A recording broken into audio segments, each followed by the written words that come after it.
Hello students, जो topic अभी हम दीक्षाला इंस्टीट्यूट में डिस्कस करने वाले हैं वो है हमारा मूवमेंट इन प्लांट्स।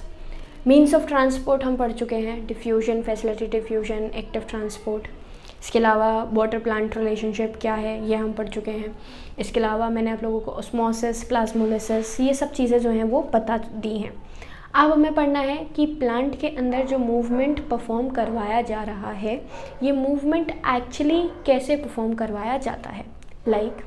जैसे आप बात करते हो, आपके प्लांट में जाइलम और फ्लोएम ही रिस्पॉन्सिबल हैं क्या करने के लिए, to move the substances across the plant. मतलब प्लांट को अलग अलग जगहों पर, अलग अलग पार्ट्स में भेजने के लिए हम जाइलम और फ्लोएम का इस्तेमाल करते हैं। सबसे पहले हमने यही डिस्कस किया था। कैसे? जैसे आप लोगों ने पढ़ा था कि भाई जाइलम जो है वो ट्रांसपोर्टेशन कराएगा, फूड का ट्रांसलोकेशन करवाएगा फ्लोएम। तो ये जो ट्रांसपोर्टेशन और ट्रांसलोकेशन होता है ये वेस्कुलर बंडल्स के एक कॉन्स्टिट्यूशन की वजह से होता है। ओके, और ये जितना मूवमेंट चला, ये मूवमेंट पूरे के पूरे प्लांट बॉडी के अंदर डिस्ट्रीब्यूटेड होता है, स्कैटर्ड होता है।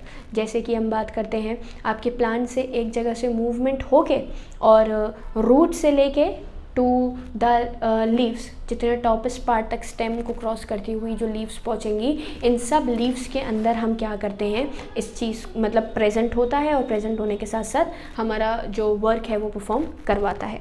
अब मैं बात कर रही हूँ सबसे इम्पॉर्टेंट किसकी, सबसे इम्पॉर्टेंट आपके उस पाथवे की, उस फिनोमेना की, जिसकी हेल्प से हम क्या करते हैं, आपके डिफरेंट मतलब जो वाटर के मॉलिक्यूल्स हैं, इन वाटर के मॉलिक्यूल्स को तो कहाँ तक पहुँचाने की बात करेंगे, जाइलम तक पहुँचाने की बात करेंगे। भाई आप एक लॉजिकल सी चीज़ समझिए, जाइलम जो है वो हमारे प्लांट की बात करें तो प्लांट में कहाँ प्रेजेंट नहीं है, बाहर की तरफ तो प्रेजेंट है नहीं, कहाँ पर प्रेजेंट होते हैं, इनसाइड द, बेसिकली कहाँ प्रेजेंट होते हैं, हमारे प्लांट के सेल के अंदर। तो सबसे पहले काफ़ी सारे पार्ट्स हैं। कैसे कैसे काफ़ी सारे पार्ट्स हैं? जैसे आप बात करोगे भाई एपिडर्मिस है, एपिडर्मिस के बाद आप बात करेंगे भाई कॉर्टेक्स है, कॉर्टेक्स के बाद आप बात करो एंडोडर्मिस है, एंडोडर्मिस से आपका पेरीसाइकिल है। तो ये पूरा का पूरा पाथवे को क्रॉस करता हुआ हम कहाँ तक पहुँचते हैं, हम पहुँचते हैं हमारे जाइलम तक। मतलब जाइलम एक्सटर्नली प्रेजेंट नहीं है। जाइलम कैसे प्रेजेंट है? जाइलम हमारे वेस्कुलर बंडल्स जो हैं, सबसे मैं बोलूँ कि पूरे के पूरे प्लांट का जो गर्थ है, उस गर्थ का जो सेंट्रलाइज्ड पार्ट है, उस सेंट्रलाइज्ड पार्ट में जाइलम और फ्लोएम प्रेजेंट होते हैं।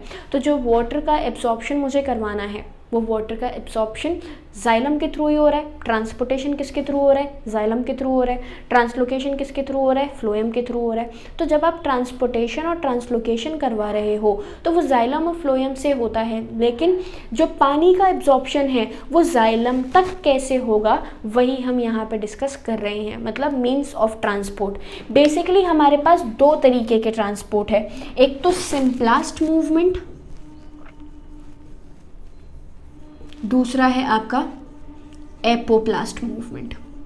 मैंने क्या बोला? मैंने बोला सबसे पहले है आपका सिंपलास्ट, और दूसरा मैं आपको क्या बोल रही हूँ, एपोप्लास्ट। मतलब हमारे सेल्स जो हैं, इन सेल्स के बीच में, जैसे ये पार्ट आप देखें, first,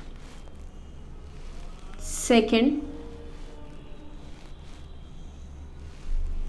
third and this is your fourth, और ये आपका बना देगा यहाँ पे कनेक्शन जाइलम से।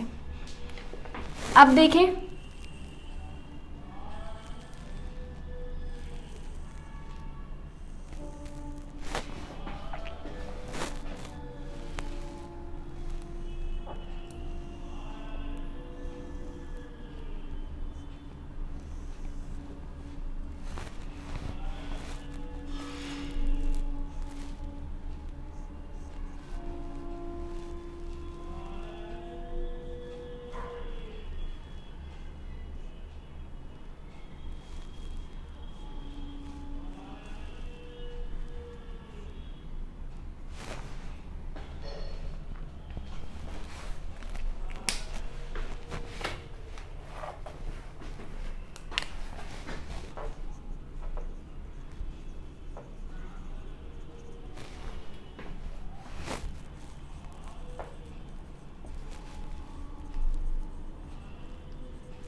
सी देखें, ये मैंने एक पूरा का पूरा कनेक्शन बनाया है जिसमें हम बता रहे हैं कि किस तरीके से जो मूवमेंट है वो एक जगह से दूसरी जगह पर होगा। मैंने यहाँ पे दो फिनोमेनाज लिखे, एक तो लिखा सिम्प्लास्ट और दूसरा लिखा आपका एपोप्लास्ट। एपोप्लास्ट जितना भी मूवमेंट आपको दिख रहा है जो कि ये प्लाज्मा मेम्ब्रेन के थ्रू होता हुआ गुजरेगा, ये आपका एपोप्लास्ट होता है। सिम्प्लास्ट होता है बीच का मूवमेंट। अब देखें कैसे कैसे आप आगे बढ़ते हो। सबसे पहले जब मैंने बात किया आपके मूवमेंट का, तो एपिडर्मिस के रूट हेयर्स के थ्रू आपने करवाया एब्जॉर्प्शन। एपिडर्मिस के रूट हेयर के थ्रू एब्जॉर्प्शन हुआ। एब्जॉर्प्शन होने के बाद अब जो वाटर मूव कर रहा है वो सबसे पहले एपिडर्मिस से होता हुआ साइटोप्लाज्म, ये दोनों चीज़ें, ये जो आपको बीच में ओपनिंग दिख रही है ये प्लाज्मोडेस्माटा है। दो सेल वॉल के बीच का कनेक्शन हम किसके थ्रू बनाते हैं? प्लाज्मोडेस्माटा के थ्रू। ये हम साइटोलॉजी में पढ़ चुके हैं। प्लाज्मोडेस्माटा से हम आगे बढ़ते हैं, ये इस तरीके से लगातार मूवमेंट है। ये देखें,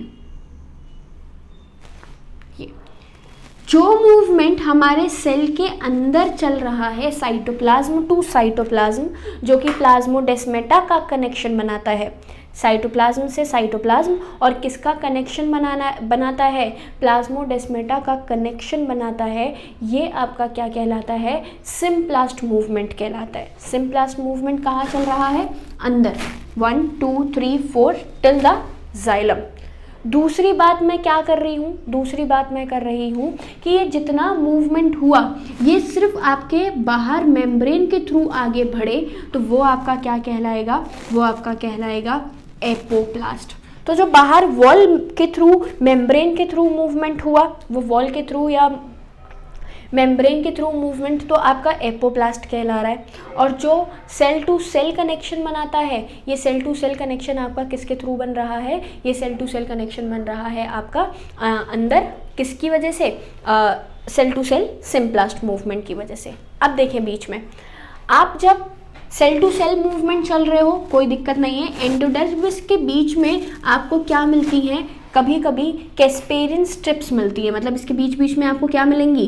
कैस्पेरियन स्ट्रिप्स मिलेंगी। और ये जो कैस्पेरियन स्ट्रिप्स हैं इसकी खासियत है कि ये वाटर इम्परमिएबल होती है।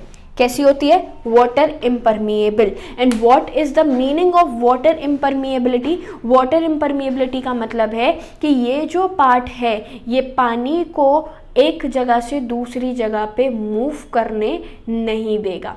तो अब जब आपने बात करी कि जब मूवमेंट नहीं करने देगा, तो ना चाहते हुए भी मुझे एपोप्लास्ट मूवमेंट को किस में कन्वर्ट करना पड़ेगा? सिम्प्लास्ट में। जब कैस्पेरियन स्ट्रिप बीच में आया, और कैस्पेरियन स्ट्रिप जो है आपका वो कैसा है? वाटर इम्परमिएबल है। और जब कैस्पेरियन स्ट्रिप आपका वाटर इम्परमिएबल है तो इसका मतलब क्या हुआ? इसका मतलब ये हुआ कि ये जो मूवमेंट हो रहा है ये मूवमेंट आपका रुक जाएगा। और कैसा हो जाएगा? सिम्प्लास्ट। सिम्प्लास्ट मूवमेंट होने के बाद सेम पेरिसाइकिल के थ्रू आपका ये पार्ट आगे बढ़ा, और पेरिसाइकिल के बाद आगे बढ़ने के बाद पानी कहाँ एंटर कर गया?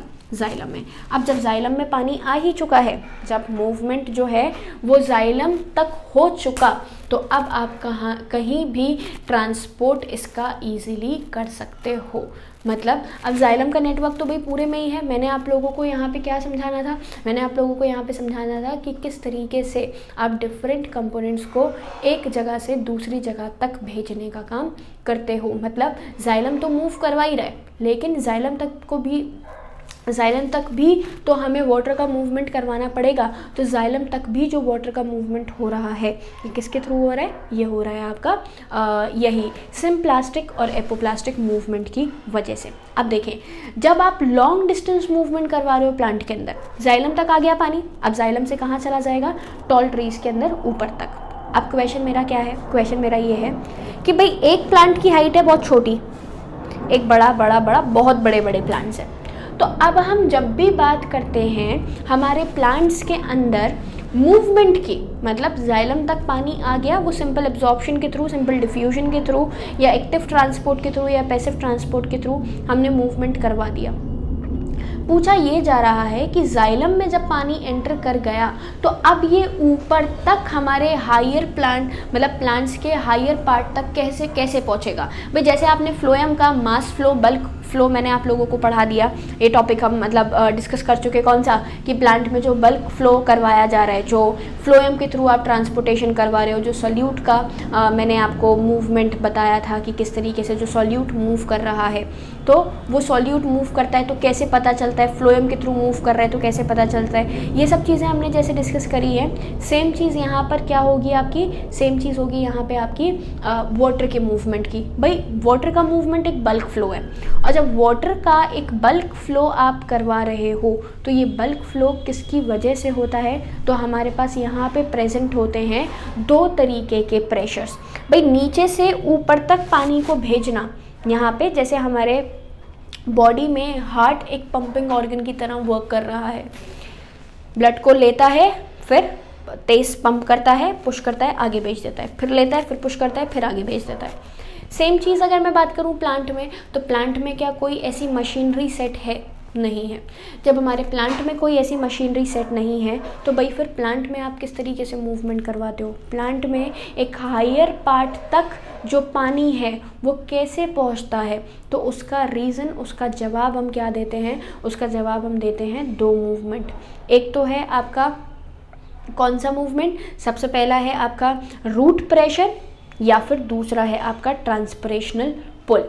अब रूट प्रेशर का मतलब क्या है, रूट प्रेशर का मतलब है, आपने देखा मैं सबसे पहला फिनोमेना मीन्स ऑफ ट्रांसपोर्ट में क्या डिस्कस कर रही हूँ, आपका रूट प्रेशर।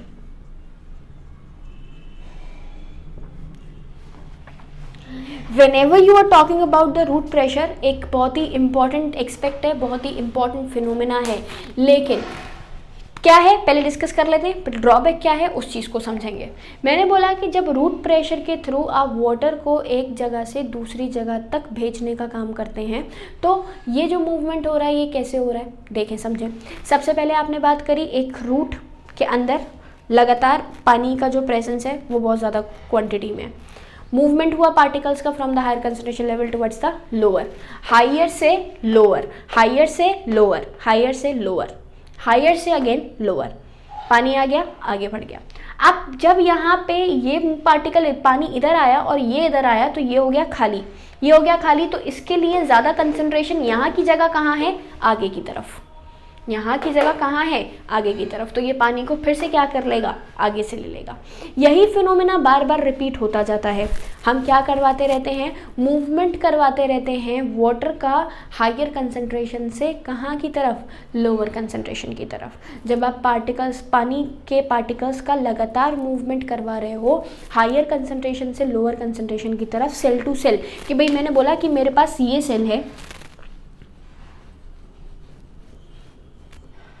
देखें यहाँ से एब्जॉर्प्शन हुआ, यहाँ पे पानी की कमी थी, यहाँ ज़्यादा था, हायर से लो की तरफ मूव कर गया, यहाँ पे कम है, यहाँ पे ज़्यादा है, हायर से लो की तरफ कम हुआ। जब यहाँ पे कमी हुई तो ऑब्वियसली यहाँ के मुकाबले यहाँ ज़्यादा है तो इसने यहाँ से ले लिया। सेम अब मूवमेंट हुआ हाई से लो, हाई से लो, हाई से लो, हाई से लो, ये रूट प्रेशर है। रूट में पानी की प्रेजेंस ज़्यादा होने की वजह से लगातार पानी मूव कर रहा है from the higher concentration level towards the lower concentration level, cell से सेल को, सेल टू सेल क्रॉस करता जा रहा है, और सेल टू सेल क्रॉस करने पर आपका क्या कर देता है, सेल टू सेल क्रॉस करने पर एक फिनोमेना सेट कर देता है जो कि लगातार सेल्स को धक्का देते हुए पानी के मूवमेंट को आगे करवाते जाएंगे हम, ठीक है। लेकिन अब मैं बात कर रही हूँ दूसरी, क्या रूट प्रेशर इतना केपेबल नहीं होता कि वो क्या करे, वो हायर प्लांट के पार्ट्स तक इस पानी को पहुंचा दे, ठीक है। मैं बात करूं छोटे छोटे हर्ब्स की, श्रब्स की, बुशेस की, तो छोटे जो ट्रीज़ हैं, शॉर्ट ट्रीज़ जो हैं, उनके अंदर ये फिनोमेना सफिशेंट है। लेकिन अगर मैं बात करती हूँ टॉल ट्री स्केल, लंबे प्लांट्स की, तो लंबे प्लांट्स के अंदर आपका जो मूवमेंट है वो तेज़, मतलब रूट प्रेशर के थ्रू परफॉर्म नहीं करवा जा सकता। आप बात करो एक लंबे पाम ट्री की, आप एक अशोक के ट्री की बात करो, टॉपेस्ट पॉइंट तक फिर पानी कैसे पहुँचता है, जब आपका क्या प्रेजेंट नहीं, मतलब रूट प्रेशर केपेबल है ही नहीं, तो रूट प्रेशर तो मूव नहीं करवा सकता। फिर कैसे मूवमेंट होता है? तो फिर भाई मूवमेंट हो रहा है आपका एक दूसरे फिनोमेना की वजह से, जिसको हम बोलते हैं ट्रांसपिरेशन। ट्रांसपिरेशन समझाने से पहले मैं आप लोगों को एक और फिनोमेना बता रही हूँ जिसको हम बोलते हैं गटेशन। गटेशन क्या है समझेंगे। मैंने बोला रूट पानी एब्जॉर्ब करती है और आगे बढ़ा देती है। चलिए पहले ट्रांसपिरेशन समझ लेते हैं, फिर गटेशन समझाऊंगी मैं आप लोगों को। Transpiration is the phenomena by which a water gets evaporate from the surface of the leaves. हमारे लीफ की सरफेस से जब पानी का इवेपोरेशन होता है तो instead of saying it as a evaporation we called it as transpiration. Leaf की पत्ती से पानी का उड़ना ट्रांसपिरेशन कहलाता है, इवेपोरेशन नहीं कहलाता। अब देखें इसमें होता क्या है। जब स्टोमेटाज ओपन होंगे, हम लोग स्टोमेटा का डायग्राम टिश्यू में आपके एनाटॉमी में बहुत डिटेल में पढ़ चुके हैं, मोर्फोलॉजी में। स्टोमेटा ये है, देखें स्टोमेटा।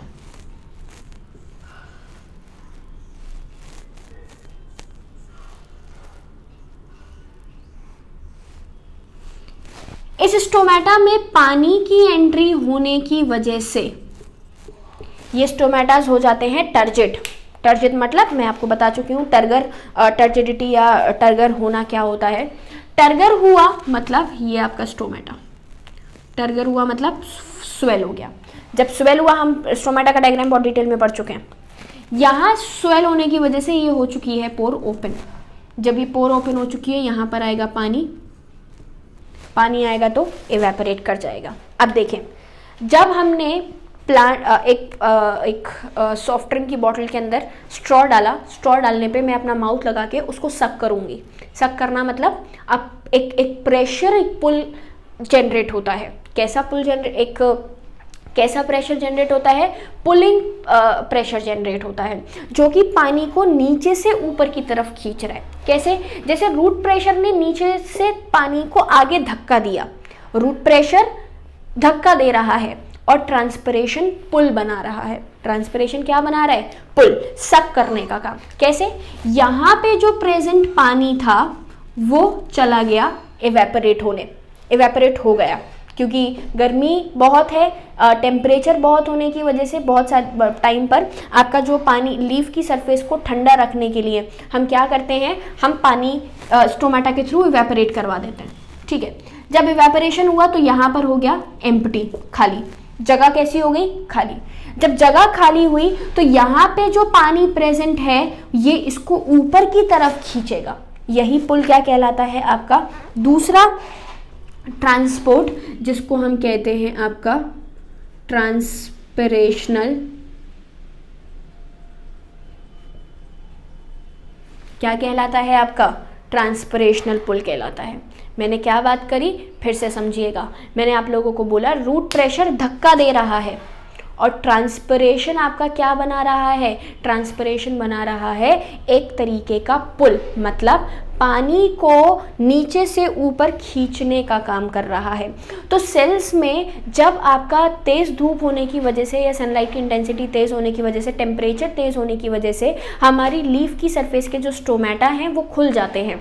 क्यों खुल जाते हैं? क्योंकि लगातार जो नीचे से पानी आ रहा है ये, और ये फिनोमेना सिर्फ किस टाइम पे चलता है? डे टाइम में। रात के समय टेम्परेचर कम होने के टाइम पे ये फिनोमेना नहीं होता। क्यों नहीं होता? इवेपोरेशन नहीं होता भाई। जब सनलाइट नहीं होगी तो इवेपोरेशन नहीं होगा। तो मैं क्या बात कर रही हूँ, डे टाइम में चल रहा है। क्यों? क्योंकि डे टाइम में ही स्टोमेटा खुलते हैं, स्टोमेटा रात के समय नहीं खुलते। क्यों नहीं खुलते? इसका रीज़न है टर्गर प्रेशर। टर्गर प्रेशर क्यों मेंटेन हो रहा है? टर्गर प्रेशर मेंटेन हो रहा है कि जब पानी आपका इवेपोरेट करेगा तो पानी इवेपोरेट करने की वजह से ये एक ट्रांसपिरेशन, एक सक्शन पुल डेवलप करेंगे। सक्शन पुल मतलब सक करने वाला पुल। वो सक्शन पुल स्टोमेटा से नीचे वाले सेल से पानी को ऊपर लाएगा। ये पुल थोड़ा क्या, ये इफेक्टिव पुल होता है और हायर प्लांट के लीव्स को या फिर लीव्स तक पानी पहुंचाने के लिए जो फिनोमेना रिस्पॉन्सिबल है वो आपका ट्रांसपिरेशनल पुल ही है। मतलब अगर ट्रांसपिरेशन नहीं होगा तो root pressure alone can not make that pressure which send the water from the lower part of the plant to the higher plants. Higher parts. ठीक है, तो ट्रांसपरेशनल पुल ने क्या किया, पानी को इवेपोरेट, जब तक पानी इवेपोरेट नहीं करेगा, जब तक नीचे से सक्शन पुल डेवलप नहीं होगा, जब तक नीचे से सक्शन पुल डेवलप नहीं होगा, जब तक हायर प्लांट्स के पार्ट को वाटर की सप्लाई नहीं हो पाएगी।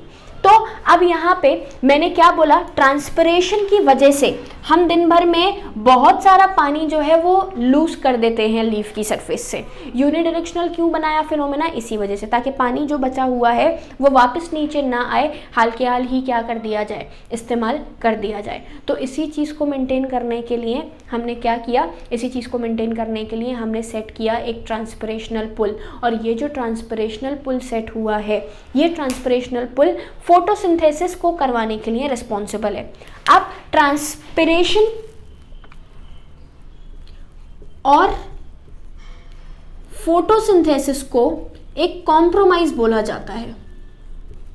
भाई दिन भर में फोटोसिंथेसिस है, या फिर मतलब सिंपल में बोलूँ कि ट्रांसपिरेशन दिन भर में आपका कितना पानी अपनी सरफेस से इवेपोरेट कर देता है। तो भाई पानी का लॉस है या फिर नहीं है, बिल्कुल है। तो इस पानी के लॉस को कंपनसेट किया जाता है फोटोसिंथेसिस के लिए। कैसे, अगर हायर प्लांट की लीव्स तक पानी नहीं पहुंच पाए, पानी पहुंचेगा सिर्फ किस फिनोमेना की वजह से, ट्रांसपिरेशन की वजह से। और हायर प्लांट की लीव्स को पानी की अर्जेंट रिक्वायरमेंट है, क्यों रिक्वायरमेंट है, फोटोसिंथेसिस को करवाने के लिए। तो अगर आपको फोटोसिंथेसिस के प्रोसेस को परफॉर्म करवाना है, तो फोटोसिंथेसिस के प्रोसेस को परफॉर्म करवाने के लिए आपको सप्लाई करना पड़ेगा क्या, आपको पानी सप्लाई करना पड़ेगा। वो ट्रांसपिरेशन की वजह से ही एक जगह से दूसरी जगह तक आगे बढ़ने का काम करेगा। तो transpiration a compromise for the photosynthesis हम कह सकते हैं। लेकिन पानी के लॉस के अलावा अगर मैं बात करूं, काम बहुत ज़्यादा है, लॉस तो है, लेकिन पहली चीज़ तो फोटोसिंथेसिस के लिए वाटर जो रॉ मटेरियल सप्लाई किया जा रहा है वो ट्रांसपिरेशन की वजह से ही किया जा रहा है, पहली चीज़। दूसरी चीज़ मैंने क्या बोली, दूसरी चीज़ मैंने आप लोगों को बोली कि जितना भी काम, मतलब अगर मैं बात करूं आपके ट्रांसपिरेशन की और फोटोसिंथेसिस की, तो गर्मी के समय एक तेज़ सनलाइट की इंटेंसिटी में जो आपका प्लांट है वो बहुत तेज़ गर्म होने की वजह से क्लोरोफिल का लॉस सह सकता है, मतलब क्लोरोफिल तेज़ इंटेंसिटी में ख़राब हो जाएगा। तो लगातार प्लांट के अंदर एक कूल टेम्परेचर, एक ठंडा टेम्परेचर मेंटेन किया जा रहा है। वो जो ठंडा टेम्परेचर मेंटेन किया जा रहा है वो कूल या फिर ठंडा टेम्परेचर इवेपोरेशन के थ्रू भी करवाते हैं। भाई आप पेड़ के नीचे खड़े हुए हो जब आप पेड़ के नीचे खड़े हुए तो पेड़ के नीचे खड़े होने पर आपको ठंडा फील हुआ, तो वो ठंडा फील क्यों हुआ, वो ठंडा फील हुआ इसी रीज़न की वजह से। किस रीज़न की वजह से ठंडा फील हुआ, क्योंकि जो प्लांट्स हैं वो लगातार आपके वाटर को इवेपोरेट करते जा रहे हैं, और वाटर को इवेपोरेट करने की वजह से जो पानी है, मतलब जो जब पेड़ के नीचे खड़े हुए तो पानी इवेपोरेट करेगा, तो भाई आपकी लेटेंट हीट जो है वो लेते हुए जाएगा, तो उस आसपास के एरिया को वो कैसा कर देता है, ठंडा। इस वजह से एक हॉट समर डे में हम पेड़ के नीचे खड़े होने पर कैसा फील करते हैं, ठंडा फील करते हैं। ठीक है, इसके साथ साथ जो जाइलम और फ्लोएम के अंदर पानी चढ़ रहा है नीचे से ऊपर, तो ये आपके कुछ पुल्स की वजह से चलता है, जिसको हम कोहेजन, अडेशन और सरफेस टेंशन भी कहते हैं। कोहेजन मतलब मॉलिक्यूल्स का आपस में ही एक दूसरे के साथ बंध के फिर ऊपर जाना। अडेशन मतलब पानी के मॉलिक्यूल्स का वॉल के साथ अटैच होके फिर आगे बढ़ना। और सरफेस टेंशन की वजह से, जैसे मैंने बोला कि आप फ्रूटी की जो पाइप होती है वो काफ़ी स्ट्रॉ जो होती है वो काफ़ी छोटी डायमीटर की होती है। जब आप उसको फ्रूटी के अंदर डालते हो, उसको ध्यान से ऑब्जर्व करो, तो फ्रूट जैसे मान लीजिए जो डब्बा है वो ये है, फ्रूटी यहाँ तक है, लेकिन जब आप स्ट्रॉ डालोगे तो फ्रूटी यहाँ तक आ जाएगी। किसकी वजह से, यही कोहेजन और अडेशन की वजह से। तो कोहेजन और अडेशन दोनों एक ऐसा पुल जेनरेट कर देते हैं जो कि वाटर को अप टू द प्लांट क्या करवाता है, ट्रांसपोर्ट करवाने का काम करता है। बात को समझे। तो यहाँ पे कोहेजन और अडेशन, सरफेस टेंशन, ये तीनों फिनोमेना आपके जाइलम और फ्लोएम के वॉल्स के साथ वाटर के मॉलिक्यूल्स को अटैच करके फिर क्या करते हैं, एक जगह से दूसरी जगह पर भेजने का काम करते हैं। क्लियर। इसके अलावा मैंने एक टर्म आपको बीच में छोड़ा रूट प्रेशर से पहले, दैट इज गटेशन। आप लोगों ने देखा होगा सर्दियों के टाइम में रात भर के बाद जब हम सुबह उठ के पेड़ के पास जाते हैं तो पेड़ के ऊपर एक छोटी सी पानी की बूंद जो है वो पत्ते के कोने पे ज़रूर प्रेजेंट होती है।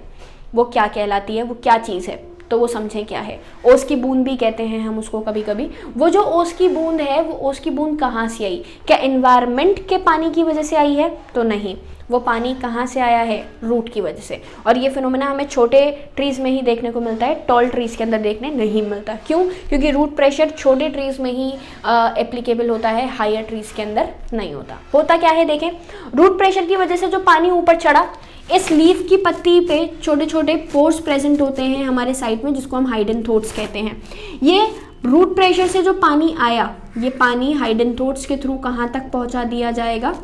लीफ के सरफेस तक पहुंचा दिया जाएगा। अब क्योंकि इन्वायरमेंट में का जो टेम्परेचर है वो बहुत ज़्यादा ठंडा है, इन्वायरमेंट का टेम्परेचर कैसा है?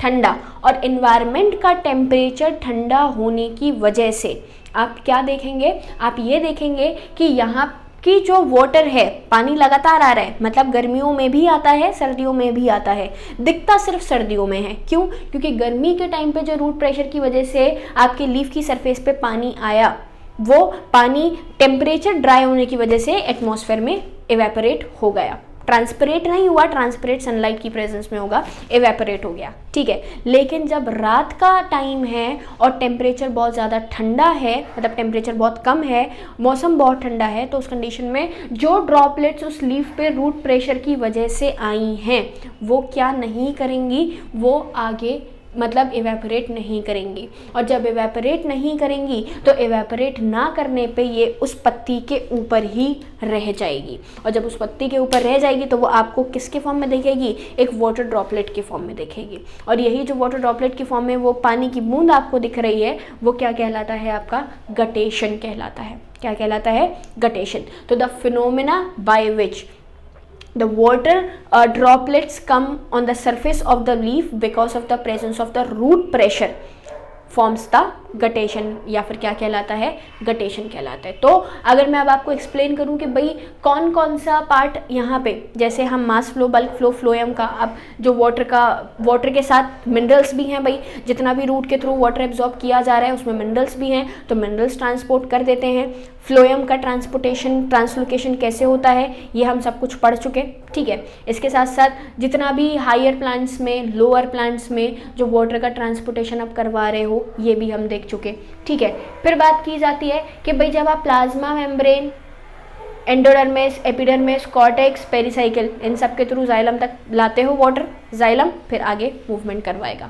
जाइलम वही ट्रैकिड्स के थ्रू मूवमेंट दे रहा है, लेकिन जाइलम में भी पानी को चढ़ाना दो वजह से है, एक तो रूट प्रेशर की वजह से, एक ट्रांसपरेशनल पुल की वजह से। रूट प्रेशर जनरेट करता है, धक्का देता है, पुश देता है, और ट्रांसपरेशन पुल देता है। ट्रांसपरेशन सक्शन पुल डेवलप हुआ, पानी जब तक इवेपोरेट नहीं करेगा, तभी रात के टाइम ट्रांसपरेशन नहीं होता, क्योंकि स्टोमेटास जो है वो क्लोज रहते हैं। क्यों? क्योंकि उस टाइम पर पानी ऊपर नहीं जा पा रहा, ठीक है। तो आपने क्या किया? सबसे पहले जो सक्शन पुल है वो डेवलप करने के लिए सनलाइट की इंटेंसिटी की ज़रूरत हुई। हालांकि लॉस है, पानी दिन भर में बहुत ज़्यादा क्वांटिटी में इवेपोरेट कर जाता है, लेकिन जब आप बात करते हैं आपके ट्रांसपरेशन ना होने की, तो अगर ट्रांसपरेशन नहीं होगा तो फोटोसिंथेसिस भी नहीं होगा। तो ये पूरा का पूरा एक छोटा सा ओवरव्यू था आपका किसका? ट्रांसपोर्ट इन प्लांट्स का।